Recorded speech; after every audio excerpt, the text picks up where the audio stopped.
Good morning, I'm Sunitra Chaudhary, political editor of the Hindustan Times, and it's the day after Bihar's election. And while counting went on till late and till the last minute we couldn't figure out who is winning, we now have a clear verdict. The NDA is back in Bihar, Nitish Kumar to serve out his fourth term as chief minister.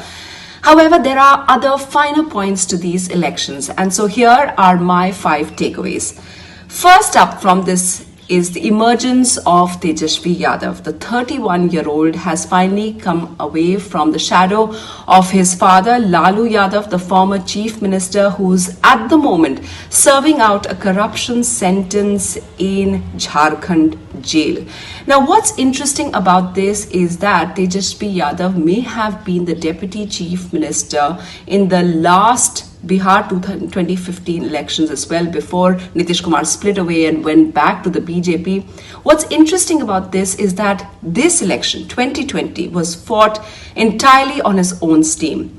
There was no mention of Lalu Yadav. All the campaign material did not have any references, so much so that the BJP at one point asked whether they were actually ashamed of Lalu Yadav and whether it brought back memories of Jungle Raj. So this election was fought entirely on Tejasvi Yadav's directions. The alliance was done by him and he fronted the Mahagathbandhan.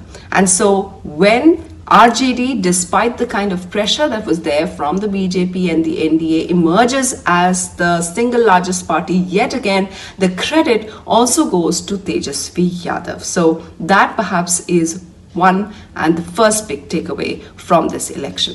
My next big takeaway, of course, is the story of the left. Now, in Bihar 2020, what we really get to see is the relevance of the left, because even a party that is hardly talked about, that's a CPI-ML, has won 12 of the 19 seats it fought. Not just that, the other left parties, the CPI got 2, the CPM got 2 more seats, takes it to a major chunk now in Bihar Assembly. As one of their leaders, Dipankar Bhattacharya, told us that what they provided to the Mahagathbandhan was a kind of vision. They were the ones who shaped a lot of their manifesto, so they really provided vision to this kind of verdict.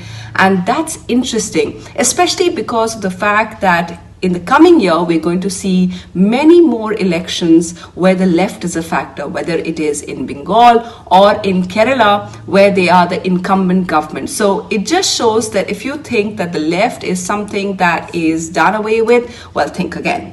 My next big takeaway is that other smaller parties became a major factor in these Bihar elections as well. Take, for example, AIMIM. Now, many thought Asaduddin Owaisi, who is a Hyderabad-based MP, his party is limited to Hyderabad, and of course, it's now made inroads in Maharashtra as well. However, they have been trying in Bihar, and this time, third time round, they proved lucky. They got 5 seats.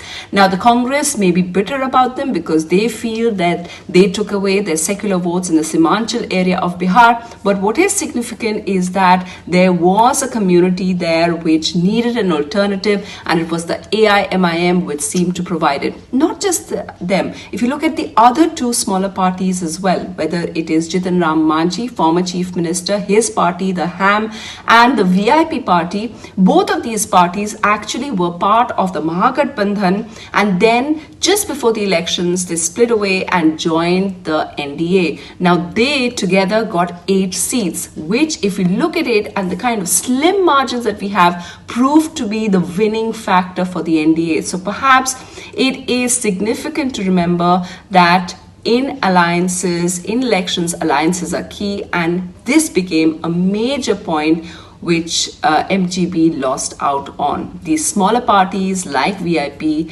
and the HAM party, which became 8 crucial votes, 8 crucial seats for the NDA in the Bihar elections. My next takeaway is no big surprise. It's the front page headline of every newspaper, which is that Congress party needs to do major introspection. Remember, just a few months before the elections as well, 23 letter writers wrote to the Congress and said they need to change their course, they need to do some major introspection in order to bring about change. Well, this election seems to drive that home. The fact that they pulled down the Mahagathbandhan, in fact, they fought 70 seats and were able to win only 20 or less than 20. The final figures we are yet to see on that. And that perhaps is a big thing for Rahul Gandhi to think about. He did campaign in these elections, but many insiders tell us that there were huge alliance problems, that some of the key people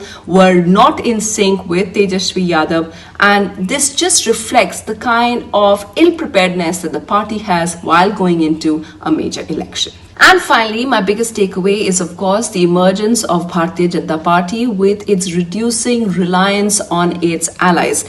From the word go, as Bihar campaigning started, many party insiders told us that their big focus in this election is that they shouldn't have the kind of situation that they had in Maharashtra, where they were ditched by their alliance partners. And while throughout the campaign, BJP totally denied propping up Chirag Paswan, it did help them in cutting down JDU, and BJP became the big brother in that alliance. But it's not just Bihar.